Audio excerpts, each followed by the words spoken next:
Hey there, thank you for joining us on Coffee Talk with the Experts. Today we have one of the leading consulting service providers for CPA firms. With me virtually is the Chief Innovation Officer at Boomer Consulting, Marc Staut. Marc helps meet the growing needs of CPA firms by leveraging his experience to provide strategic technology assessments, planning, visioning, and coaching. Welcome, Marc. Hey, thanks for having me here, Chris. Thank you for your time, sir. So we have a lot of challenges in the market, and I know you've been talking to a lot of firms, large and small, about some of these challenges. And I think that whether you are large or small, the challenges are very similar. What do we need to know, or what do firms need to know about automation and where it stands today? Oh, great topic. I love talking about automation. It blends a lot of the different areas that we talk about on a regular basis. It blends talent, it blends in leadership, it blends in growth, and most especially process and technology. And when process and technology come together, it's super, super powerful. Automation is something that we have been talking about for several years. You've probably by this point seen that graphic of the pyramid. And that's kind of the state of the firms today. And, most of the people in a firm are down at the preparer level. And then you kind of go up to the reviewer, and then you go up to the manager, and then you finally get to the very tippy top of that pyramid. And that's where your strategy really happens. Well, that is shifting, and it's shifting away from that pyramid and more towards a diamond. And you're kind of just chopping two triangles off the bottom there. And those two triangles that often get chopped off are automation and outsourcing. And firms need to be looking at that because the talent is so difficult to find right now that we really want to make sure that they're working on the right things at the right time and at the highest possible level that we can get them to. Well, how are some of the lower level tasks going to happen if we're not leveraging automation? So thinking about ways that we can automate tasks, and when I say automation, by the way, I think it's really important that we focus on the fact that we're not talking about automating roles. We're not automating people. This is not the robo accountants rising up like Terminator and stomping into the office and saying, everybody get out, we're here now. It's more about individual tasks. And everybody has some tasks that they really wish they didn't have to do. They're the tasks that don't really excite us. Those are the types of opportunities where we can focus on automation and add efficiency and effectiveness and cost savings and time all the way through our firm. So automation is just a critical topic. You can tell I'm a little passionate about it, right? Absolutely. It sounds like it's definitely the future and where firms should definitely be looking, but how does one even get started in automation? Yeah, that's a great question, Chris. We talk about automation. We say, oh, here's all the things you should be doing. And firms are like, okay, I'm going to go back and I'm going to automate. And they get back and they're like, I have no idea where to get started with this. Absolutely no idea. A mistake a lot of firms try to make is they say, okay, well, maybe we should hire somebody to do automation. And that is really difficult right now. The skill sets that are around that are very hard to find. In fact, they're very advanced. It's difficult to even get your money's worth out of an automation expert if you haven't started automating your processes yet. So a few things that you need to do to get started with automation. First and foremost, you have to look at the processes that you have in place right now. It is next to impossible to automate a process that hasn't been defined. If you don't know what that process is, then the bots aren't going to be able to do that. You also have to go through and optimize that process. I mean, you can optimize an inefficient process, but why would you want to? It'd be much easier to clean that up. So number one, take a look at your processes. Number two, once you've cleaned up those processes and you've made them as efficient as possible, what are some tasks that are in that process that are repeatable? They don't require a lot of individual thought. They're things that generally stay the same, or things that honestly don't feel all that fun. Nobody really wants to be doing them. Those are really good opportunities to start with in automation. And a lot of times you can just go down and talk to people who are at that lower level, the interns, your brand new associates, whatever, and say, what are some things you don't like doing? And they will tell you some really good opportunities for automation. From there, give them the tools.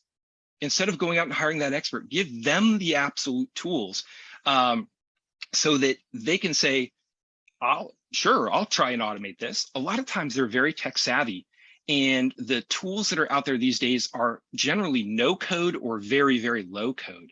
So it's as simple as hitting a button and recording what they're doing. That can be the beginning of an amazingly effective bot. Speaking right into it, what type of tasks can be automated? What are some low-hanging fruit there that firms should Yeah, look at? yeah, there's so many things that are there. A lot of times we see firms look to automate some of the administrative tasks that are there, particularly around reporting. I was in a firm not so long ago, and we asked how much of their administrative staff's time was spent on gathering information, normalizing it, putting it into reports, and sending out those reports. It was 80% of their time. Oh, wow. When they looked to do an automation process that pulled that information in automatically, it cleaned up that information and even helped build and send the reports. There were still some manual steps, but it really did streamline that. We were finding that they were saving massive amounts of time, massive, 10, 20, 30 hours a week for some of their staff.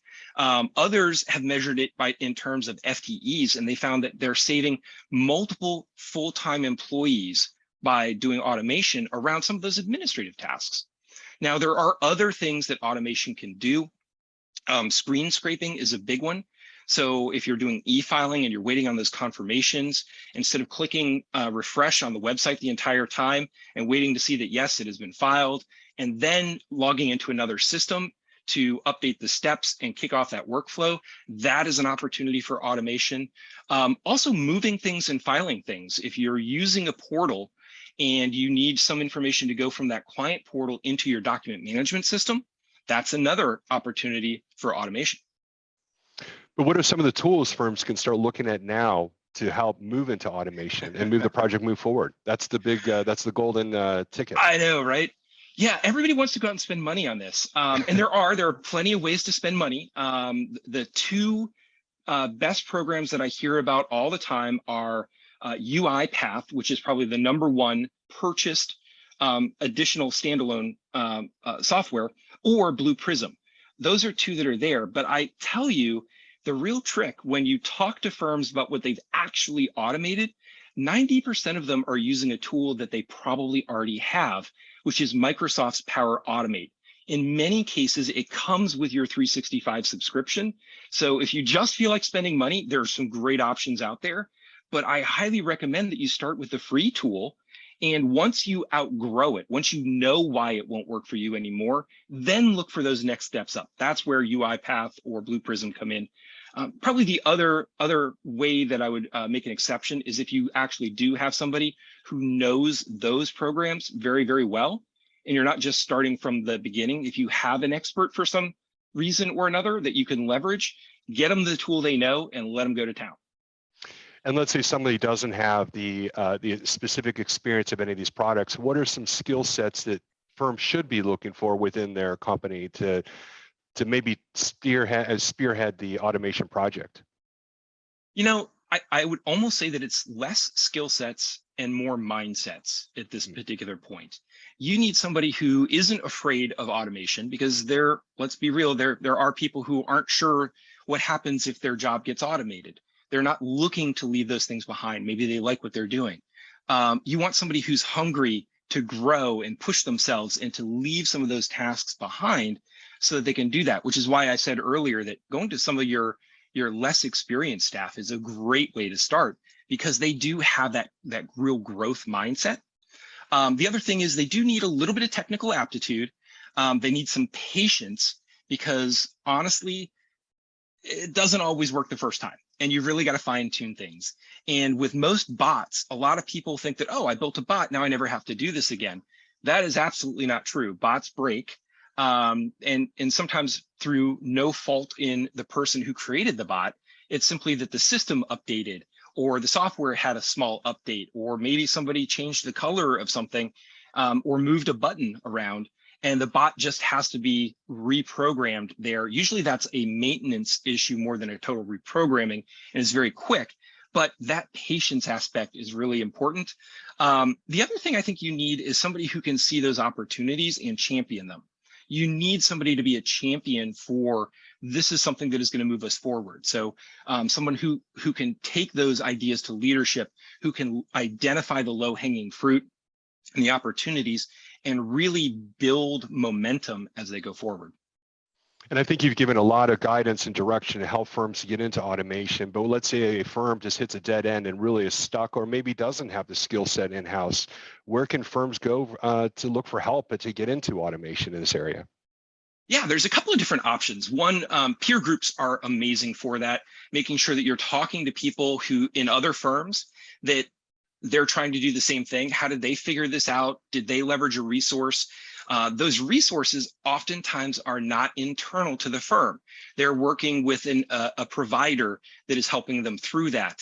Also, where you're hosting, if you're using hosting, they can really be helpful as well because they know the back end of those systems super well, and they can provide some guidance. In fact, that's a great way to scale up automation also, is to have a couple of dedicated virtual machines that you can spin up or down as needed and let them run. And by the way, the bots run 24/7. So they never need breaks. They never take holidays. They're very, very efficient. So thinking about, hey, it's worthwhile spinning up another instance of a computing desktop or environment with your provider is a real opportunity.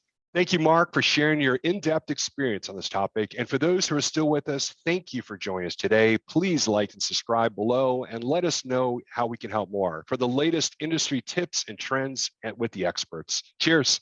It was a pleasure to be here, Chris.